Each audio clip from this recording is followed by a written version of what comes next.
Hey, what's going on, gang? Nate on the Stone here. Welcome back to my channel. In the first place, a very, very Merry Christmas to everyone. And because that this is the week of the most wonderful time of the year, this video is going to be a little different. Very few cuts. We're going to have a few visuals and everything. Don't worry.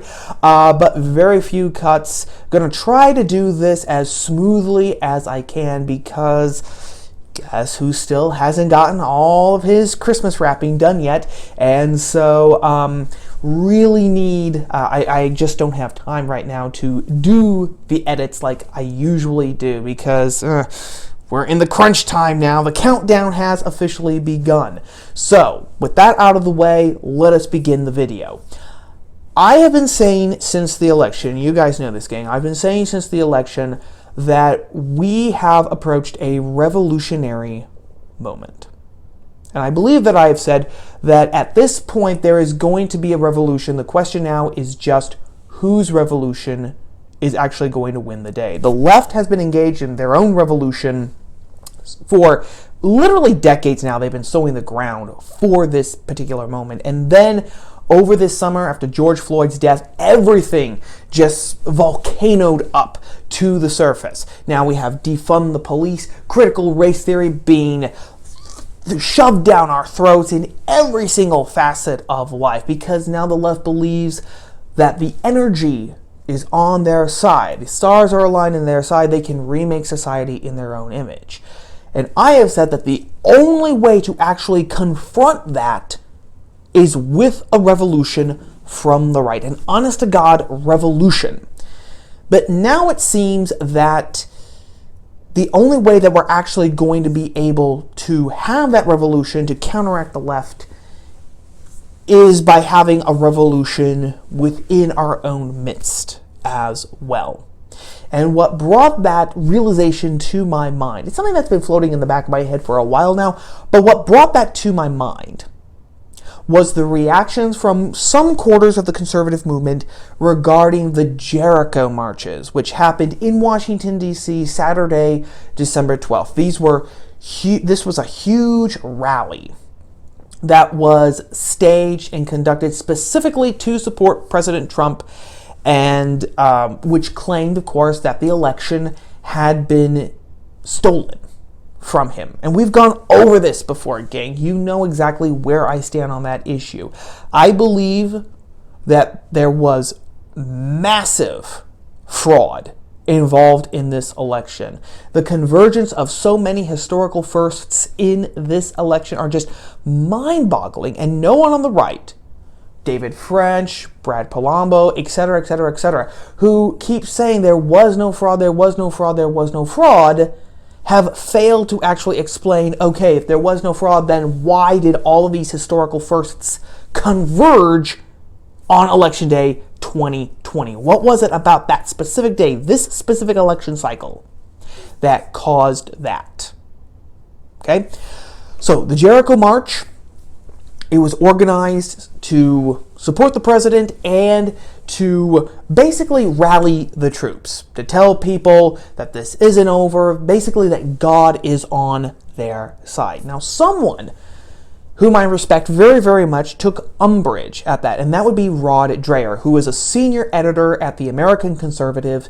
He is also a blogger there. He's also a writer. You might have heard of him from his last book, which was published in 2017, The Benedict Option.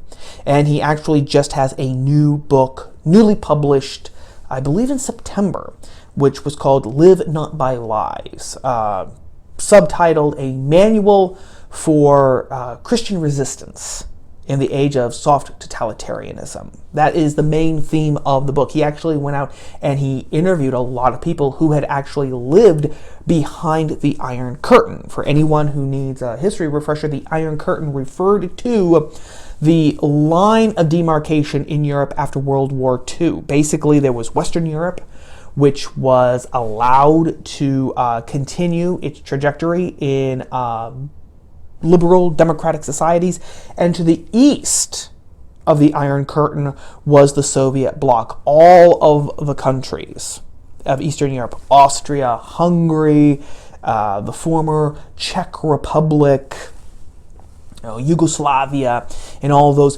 which were under communist rule. They claimed to have their own particular communist party. They claimed to have their own governments and their own leaders, but they all owed allegiance to Moscow. Okay, so it's a really, really neat book. I haven't read it quite yet. It is on my reading list, but from what I have read, he posts excerpts from the book on his blog at The American Conservative. I will put a link in the description box to his blog, and it's just great. I usually try to read his blog at least once a day. I look through it because he will link to stories that you would usually not see otherwise, and he usually has a lot of great points. I highly recommend that you start reading Dreyer's blog. But in regards to this Jericho March, which again was organized and occurred in Washington DC on Saturday, December 12th, and which lasted 6 hours, by the by, Dreyer had really nothing but contempt. Might be too strong a word, but he was not a fan of it at all. He says that he watched all 6 hours of it, so I believe him. And these are just a few excerpts of what he said, okay? This is the first excerpt. Quote, "That line, when God gives you a vision, you don't need to know anything else, turns out to be the main key to understanding all of this. It's one thing to claim that God told you to change churches or something like that. It's another thing to claim, especially if you have a national microphone, that God told you that the election was stolen, that people need to prepare themselves to fight to the last drop of blood. An actual quote to keep the libs from taking the presidency away from Trump. Most of the Jericho Marcher speakers, in one way or another, asserted their certainty about the election's theft. The fact that courts keep throwing these Trump lawsuits out only proves how deep the corruption goes. See how that works? They are willing to tear down the country for belief that they cannot prove, but that they will not believe is disprovable." Now, let me just pause here, okay? Because during these excerpts from his blog post about the Jericho March, I want to take a moment to point out some things, because this is going to lead to my ultimate point at the end, which is what I said at the beginning of the video, that the right is going to have a revolution within its own ranks before it can, and it will have to have that revolution before it can do anything on the left, okay? So, this leads again to the fact, he says that, okay, courts keep throwing out these lawsuits, okay? No one has been able to find huge cheating, so we don't even know if it actually existed. Dreyer, several times on his blog, has said, sure, I believe that some cheating happened. This is a big old country that we're living in. But again, like everyone else who repeats this line, Dreyer has not been able to answer, either has not, and cannot, I don't believe, answer the question, if there was no massive fraud going on, then why did all of these historical firsts happen when they did? Why did they all converge? Again, remember, Joe Biden got less of the popular vote than Hillary Clinton, except in the 4 areas that stopped counting ballots at midnight and then started counting them again in the wee hours of the morning on election day after they got huge voter dumps.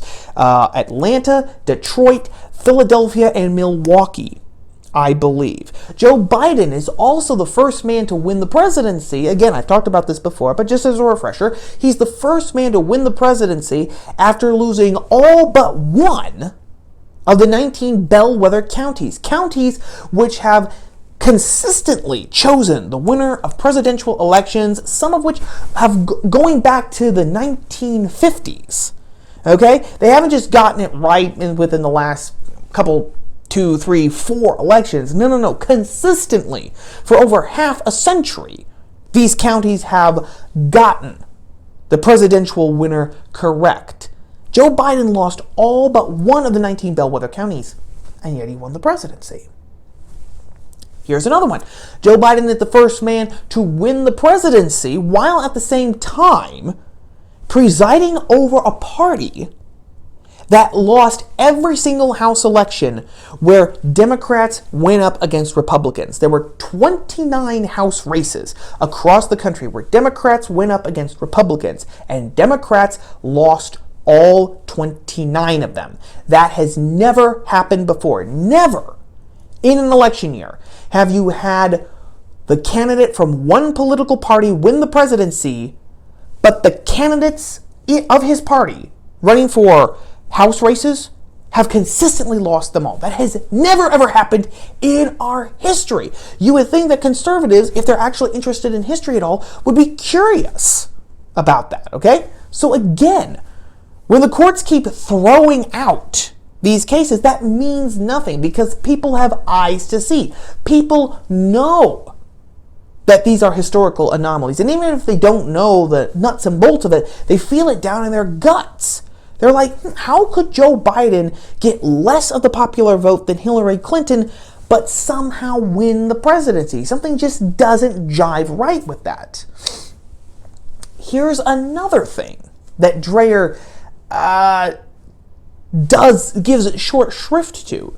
The fact that we're acting as if courts now are these objective arbiters of justice. And if the court says X, well then X must be it. But the fact is, that is not the case. We talked about the Texas lawsuit a few weeks ago on the Rolling Stone, where it was a huge lawsuit filed by Texas and I believe 18 other states, alleging that other states had not followed their own election laws, which we know is true. For example, we talked about this too. The Pennsylvania Supreme Court rewrote Pennsylvania's election laws just about a week and a half before the election. They extended the deadline for the reception of mail order ballots, and they said, oh, mail order ballots, they don't need to have a legible a postmark. Okay? You don't need to know when this thing went into the mail. As long as you receive it by X date, it's good to go. So we know that happened. That was a huge story. We also know that there was shenanigans, as the popular term has it, shenanigans. For example, we have video of people in these poll centers telling the Republican poll watchers to leave the room. Leave the room. Get out. We have them on video saying this. There is absolutely no reason why you would have the poll watchers of just one political party. Remember, they didn't tell the Republican poll watchers and the Democrat poll watchers both to leave. They just told the Republican poll watchers to leave. There is no reason to do that unless everything isn't on the up and up. Okay?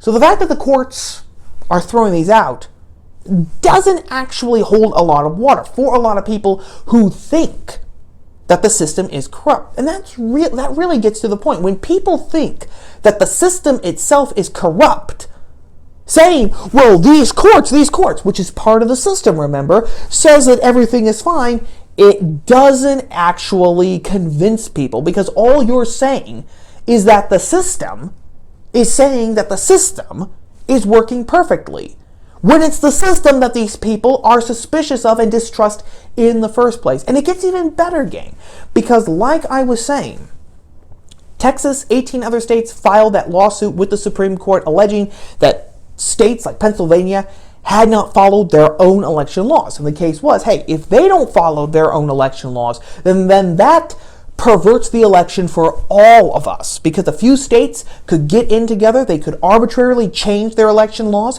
they could ignore their election laws, they could swing the election to one particular candidate. And then no matter how fair and how honest our elections are, we're stuck with their corruption. The Supreme Court didn't even hear it, and so people like David French were saying, more proof that everything is fine. Everything is fine, gang. Well, it's not. Listen to this. It was written by someone who's a current staffer for one of the Supreme Court justices. And this, I'll just describe the report to you that I read, and you can make of it what you will. He said that the justices, as they always do, went into a closed room to discuss cases they're taking or do debate. There's no phones, no computers, no nothing. No one else is in the room except for the 9 justices. It's typically very civil. They usually don't hear any sound. They just debate what they're doing. But when the Texas case was brought up, he said he heard screaming through the walls as Justice Roberts and the other liberal justices were insisting that this case not be taken up. And the reason, the words that were heard through the wall when Justice Thomas and Justice Alito were citing Bush versus Gore from John Roberts were, I don't give a about that case. I don't want to hear about it. At that time, we didn't have riots. So what he was saying was that he was afraid of what would happen if they did the right thing. And I'm sorry, but that is moral cowardice. So in other words, the Chief Justice of the United States Supreme Court refused to hear the Texas case simply because he was afraid that there were going to be riots. And mark that well, gang. Roberts was not afraid that there were going to be riots if the court heard Texas's case and then ruled for Texas. He was worried that there were going to be riots, he was worried that there were going to be riots if the Supreme Court even heard the Texas case at all. It didn't matter whether the court heard the case and then ruled against Texas. Just having the case, listening to the case, was enough to set off riots. I mean, when that happens, when your society is as volatile as that, you have a problem. And so despite what French and Dreyer, Palumbo, and everyone else on the establishment right is saying, the system isn't working. The system is not working when your society could dissolve into riots simply by the Supreme Court doing its job and listening to a case brought before it by a state. That should be common sense. Here is another remark from Dreyer's piece about the Jericho March. This Flynn speech, he's talking about retired General Michael Flynn, was important though. He said, the courts don't decide the election, we the people decide. But later, the rule of law is at stake. Well, which is it? The rule of law in our constitutional republic means that the courts operate in the name of we the people. Flynn declares mob rule over our constitutional institutions in the same speech in which he decried the loss of the rule of law. He obviously didn't get the irony, nor, I'd wager, did a soul in that crowd. He also told the people to ignore their minds and listen to their hearts, because in your heart is where you determine truth. It's all about feeling. Don't think, feel. Okay. The rule of law, though, is at stake. Okay? What I just said about the courts applies specifically to this. The rule of law is at stake because when the courts don't observe the laws, when the courts neglect their duty out of ideology, out of fear of violence, out of fear of reprisal or anything, you have no law. And then you know, too, that if you're in the wrong camp, okay, the court was not afraid of listening to Texas's case and then ruling against Texas, okay, and being afraid that, oh my gosh, then the MAGA crowd is going to riot and rob and loot and burn and everything is going to be horrible. No, they were afraid, Roberts was afraid specifically, that just hearing the Texas case in the Supreme Courthouse would trigger the left into apoplectic fits of rage and destruction. Okay, so when you know that you're on the side that nobody is listening to, again, nobody cared what conservatives or MAGA lovers or whatever were going to do if they were ruled against. They were afraid of what the left was going to do. So when you know that, hey, I'm over here in this group, nobody cares about us, everyone cares about what this group does over here, well then, what is the point of actually obeying the law? What is the point of giving the law your allegiance when you know that the law doesn't look at you fairly, doesn't look at you equally, and it's not going to deliver justice to you or to your friends, the people that you associate more and more and more with as society becomes more and more and more fractured. That's a big thing. Now, to his specific point about it's all about the feelings and it's not about logic. Hey, you know what? I like to think of myself as a reasonable guy. I've got a t-shirt, for crying out loud, that says Aristotle is my superhero, okay? Aristotle is not exactly one of the role models for 70s hippy-dippy, hey, if it feels good, just do it, man. You know, it feels right, then it is right, man. No. And please forgive me, Aristotle, for even suggesting that you would think that. So I love reason. Reason is vastly important. We've talked about that before. It's one of the things that it's one of the signs that we are stamped with the Imago Dei, gang. But when all the logical people are telling you that you're crazy, that the system is working, that all of your questions are not just crazy talk, but are actually sedition, possible sedition, then what are you going to do? Human nature is such that you are naturally going to veer towards the feelings. Everyone has said that you're crazy.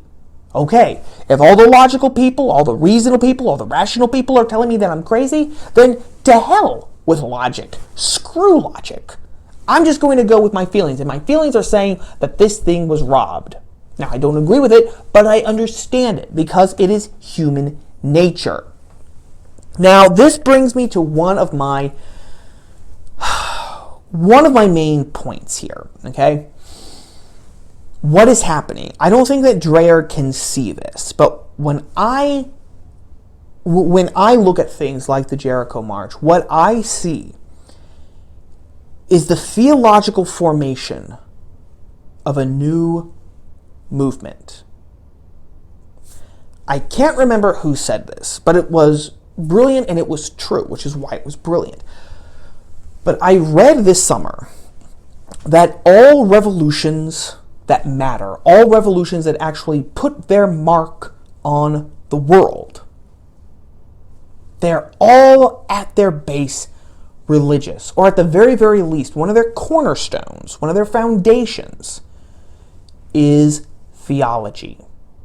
It's just true. This is true of the Bolshevik Revolution. This is true of the French Revolution. It's not exactly what we would term traditional religion, because it's not. It's ideology. But ideology can be seen as sort of a perverted inverse of religion. Okay? But all of these people, the French revolutionaries, the communist revolutionaries, they all acted with genuine religious fervor. Okay? That is what is happening here. That's what's happening here. Now, I will be the first one to agree that I think that the theology that is being fomented here in things like the Jericho March is too callow and baseline. Again, I think that one of the big mistakes that the Jericho Marchers, people who support the march and things like that, I think one of the big mistakes that they're making is that they're putting all of their eggs into the Trump basket, and that their end goal is to get Trump another 4 years in the White House. And at this point, that's low-hanging fruit. That's small potatoes. The goal shouldn't be just getting Trump another 4 years in office, because then, again, you're left with the question, A, well, what's going to happen in 2024 when he has to leave? He's had his 2 terms of office. What happens then? There's the second question of, well, how effective is Trump going to be in office? Because, again, he ran on the promise in 2016 of draining the swamp. The swamp isn't drained, gang. Sad to say it, but the entire bureaucracy has mobilized and has worked against him tooth and nail. So there's the question of, well, how much good would actually be accomplished with him in office? Okay? I'm not saying that okay, that things would that that things are going to be just the same if he was in office than when Biden is in office. I don't think that for a moment at all. I think things are going to get very, very bad with Biden in office very, very quickly. But there's still the question that with the whole bureaucracy arrayed against you, and with even Trump, with all of his, say what you want about him, but with all of his energy and tenacity and everything else, was unable to actually check the bureaucratic beast, how much good would he actually do? So, I think that the end goal shouldn't be just getting Trump another 4 years in the White House. It should be the complete decimation, disassembly, destruction of the system. Burn it to the ground. Sow the ground upon which it was standing with salt like the Romans did with Carthage, and plant something new. Refound the country on her original principles. That should be the end goal. That should be our goal. That should be in the realm of politics, in the role of the public square. That should be our goal in life. I am saying it right here, right now, recording this December 23rd of 2020. That should be our goal in the public square. But this always happens, okay? I may piddle and Rod Dreyer may quibble with the exact theology that is being fomented here in the Jericho March and in this section of the right. But it's inevitable because this is a revolutionary movement in the works. And just on a side note, if Dreyer is scandalized by this, they actually had a Catholic cardinal, Cardinal Viagno, I believe, who has been a huge critic of Pope Francis. A lot of traditional Catholics look up to him because he is very, very uber orthodox. And they even brought in a priest from Colorado, again at the Jericho March, who claimed to be an exorcist. And Dreyer took particular umbrage at that. Just on a side note, I think that Dreyer would have an apoplectic fit if he got into a time machine and he went back to, say, 1776. Because preachers, pastors, up and down the American colonies, they made the theological and the religious case for the American Revolution. They put the revolution in religious terms. One of these was Samuel West, who gave an election day sermon before the Massachusetts legislature in 1776. And he went through, like all good preachers did back then, he basically, talked for several hours saying, okay, this is the state of nature. This is why government's formed. This is the purpose of government. When that purpose is corrupted, when magistrates actually work against the general good, or the public good, as he called it, i.e. the common good, are you taking notes, Wunderlich in the Ben Shapiro, then they become tyrants, because not only have they broken their covenant and their social contract with the people, but they have broken their covenant with God. And then he out and out says that this is what Parliament has done, and therefore this is why we must rebel. And he was pulling in passages from Scripture to defend his position. And Samuel West was not the only pastor to do so. In fact, there was an entire book written about this, The American Revolution and the New England Pulpit, which made a very good argument that one of the major influences on the revolution and one of the driving engines of the revolution itself was Christianity, especially in New England, where preachers were getting up and making the theological case for the American Revolution. So I'm saying, this isn't something new that is just happening in 2020. This is not per se a cult of personality around Trump. You might make the argument that it's that, but it's something much more primordial that has happened before. It's the theological manifestation of the revolution. It's the, if I was going to coin a new word, a very lengthy word, it would be the theologicalizing of a revolutionary moment. Now, Dreyer also complained in his original blog that the people at the blog were going to sacrifice the unity of the country. My God, they're going to burn the country down.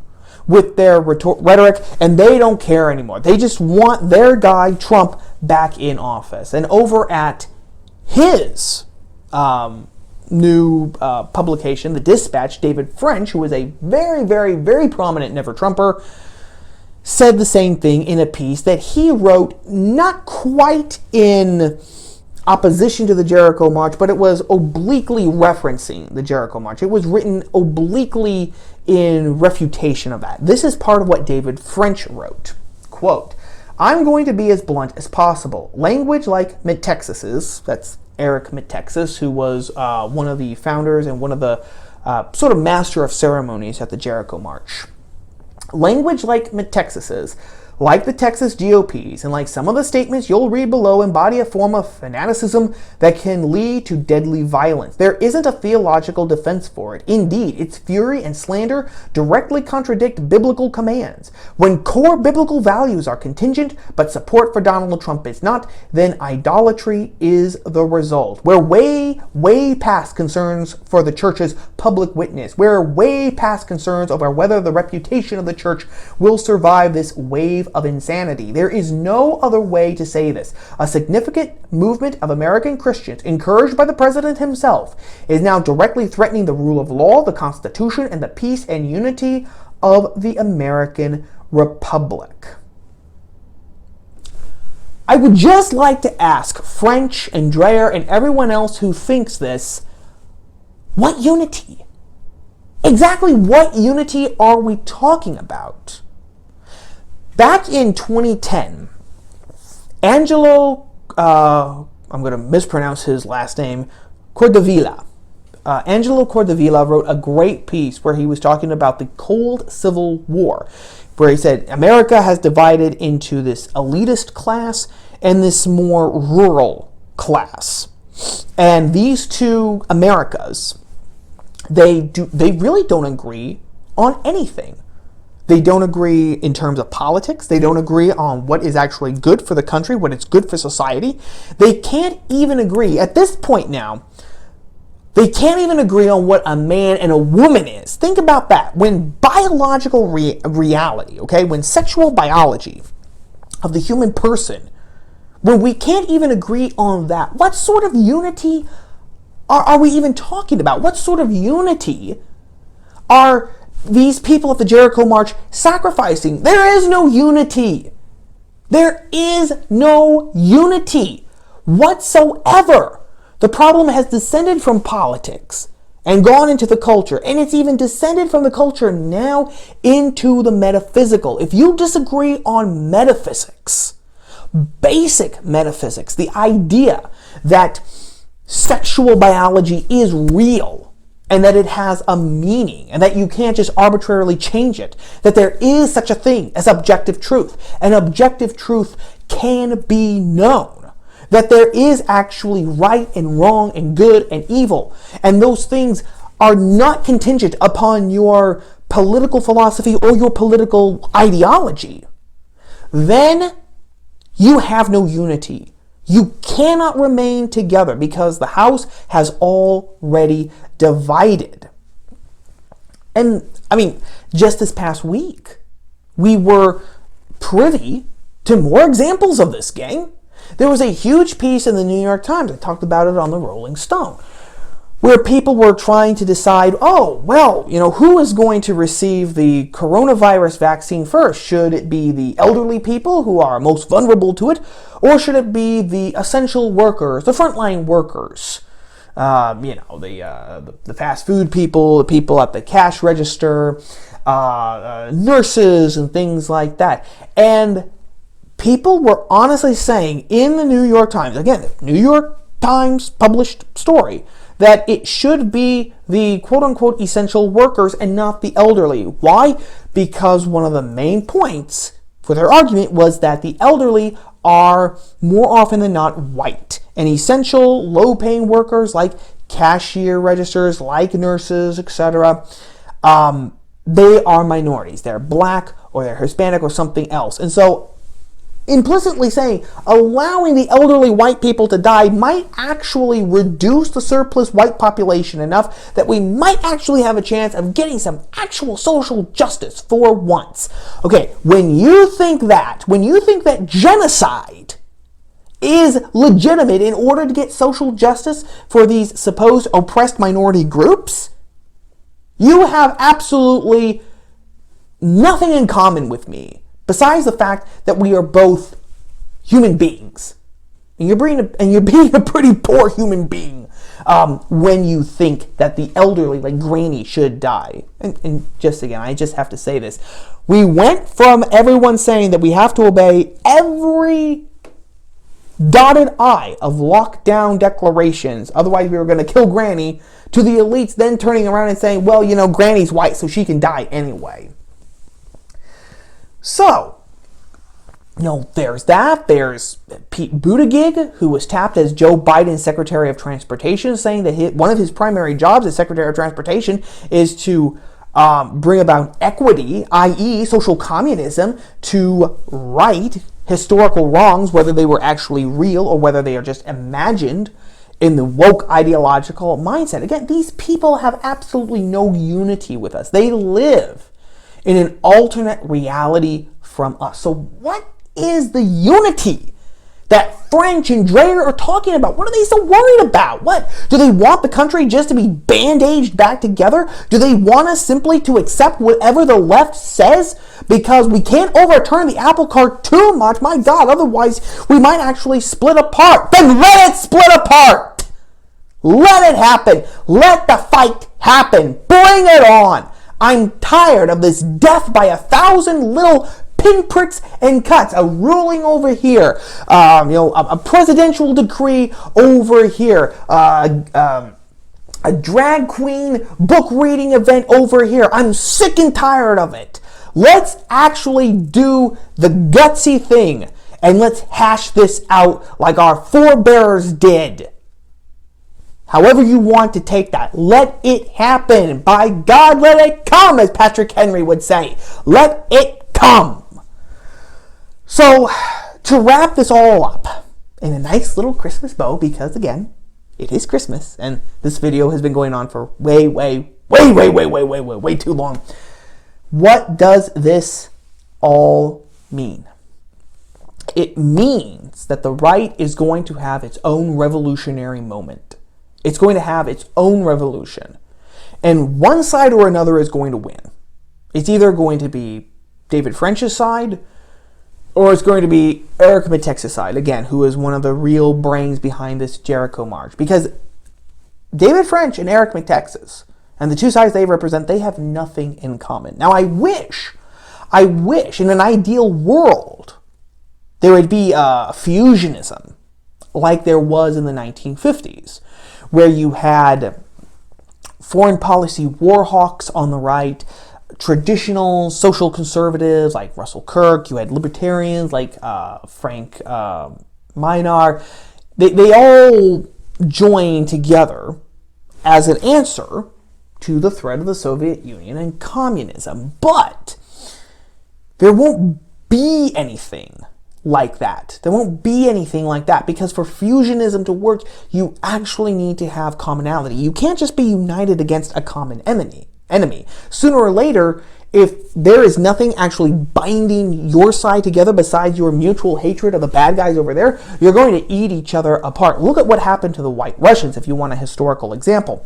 In the 1950s, fusionism worked because all of those different sides, the war hawks, the more economically minded libertarians, the traditionalists, and the cultural conservatives, we might call them paleo-conservatives like Russell Kirk, they were all united by a love for America, a genuine desire for her to thrive, and a love for the Western heritage. Now, they did not see eye to eye as to what exactly the Western heritage was and how it worked, because, to give just one example, Russell Kirk thought that Christianity was in opposition to individualism. Individualism, modernly described, was an enemy of Christianity, something new that had opposed Christianity. Frank Minar Frank Meyer, excuse me, Meyer, what was I thinking? I was thinking of The Economist. Frank Meyer, the father sort of modern day libertarianism, argued just the opposite. He said, no. Individualism comes directly out of Christianity. In the pagan past, you didn't have this idea of individualism, but with Christianity and the idea that each man is a son of God stamped with the Imago Dei, then that means that we are all persons, we are all unique. And so, of course, individualism springs exactly from that, okay?